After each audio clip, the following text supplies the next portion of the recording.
Demandé ce livre, je pensais que c'était sur un coup de tête. Je venais tout juste d'avoir de l'argent et même si j'avais pas besoin de ce livre, j'ai quand même décidé de l'acheter.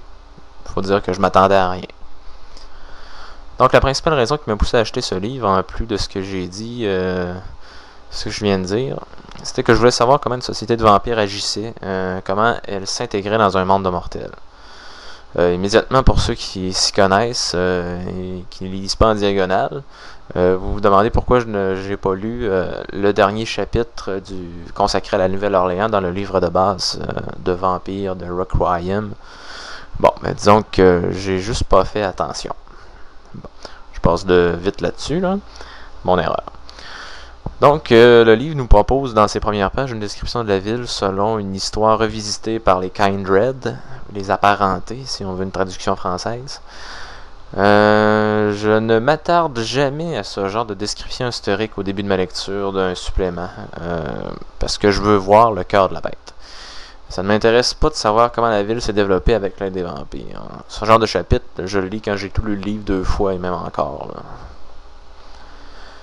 Le chapitre 2 nous offre des informations sur les coutumes des vampires de la ville. Les 3 règles que le prince veut faire respecter, la relation des clans avec le prince, les lois qui règnent dans la ville, et après on nous assomme avec la description des différents secteurs de la ville. Bon, là je dis assomme, mais c'est pas vraiment le mot juste pour décrire ces descriptions de quartier de la Nouvelle-Orléans. Assommer serait s'il faudrait que je lise des suppléments de A à Z de Chaosium tels Secrets of New York, Kingsport, La Cité des Brumes ou encore Dunwich. Là, je le saurais. Dans ce genre de suppléments, on retrouve 250 pages de description de quartier pas toujours intéressantes. Chez White Wolf Publishing, ils font les affaires autrement. Ils mettent l'emphase sur les relations entre les personnages non-joueurs et non sur la description de l'environnement. C'est bien, mais ça m'a toujours donné l'impression de désincarner les personnages non-joueurs, d'en faire des pantins dans un univers presque blanc. Mais là, c'est juste mon opinion. Le chapitre 3, qui est intitulé Games of the Elder, porte sur les relations entre les 3 plus grands vampires de la Nouvelle-Orléans. Le chapitre 4, intitulé Wheels Within Wheels, porte sur les relations des subordonnés des grands vampires. Le chapitre 5 se nomme Working the Street et porte lui aussi sur des vampires, bien entendu, mais au niveau de la rue, des petits joueurs qui veulent une part du pouvoir. Je pourrais pas vous décrire chaque chapitre individuellement, car à la lecture, je me suis rendu compte que beaucoup d'éléments se répétaient d'un chapitre à l'autre, que beaucoup de motivation, d'éléments motivateurs pour des personnages non joueurs venaient rejoindre et même recouper celles d'autres PNJ. À la fin, je me suis rendu compte que cette tribu, que sont les vampires à la Nouvelle-Orléans, est très petite, et que même si un vampire joue dans la cour des grands, des moyens ou des petits, ils ont tous une seule motivation, c'est la conquête du pouvoir. Ces 3 chapitres auraient pu être fusionnés en un seul et les PNJ traités en ordre alphabétique. La lecture aurait été bien plus agréable et au moins j'aurais su dans quel bateau je m'embarquais. La Nouvelle-Orléans est une ville qui est sous la coupe du prince Vidal, un vampire très croyant et en fin de parcours. Ça m'a fait sourire. Je ne connais pas très bien Vampire de Requiem, mais je me doutais pas que les Lancia Sanctum étaient aussi fervents.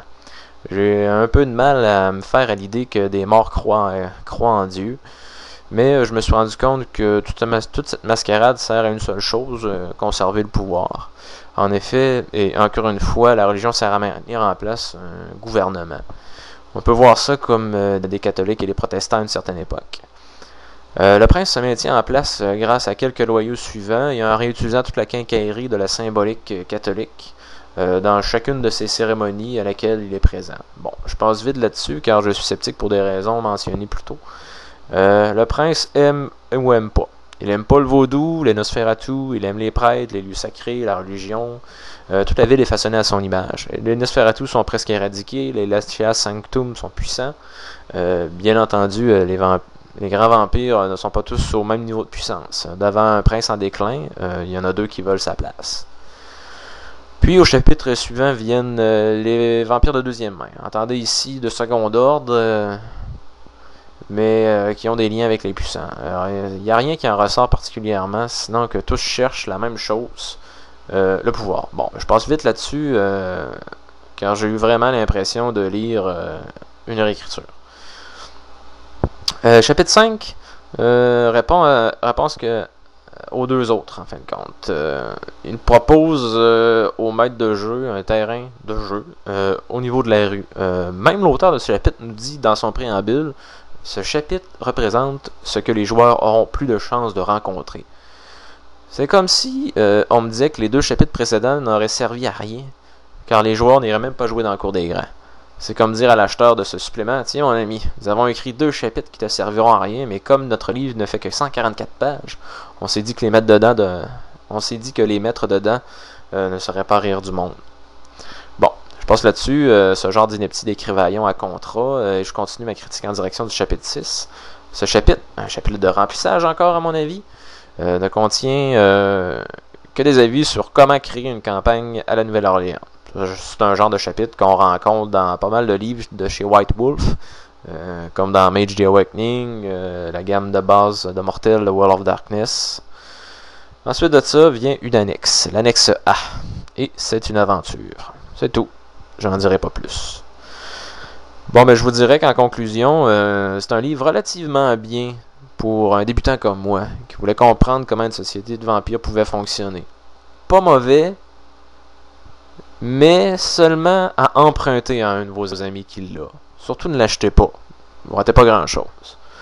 Donc, la note originalité, j'ai mis 6 sur 10. Remplissage pour faire 144 pages, 9 sur 10. La redondance, 6.5 sur 10. Il a envie de faire jouer à la Nouvelle-Orléans, 7 sur 10.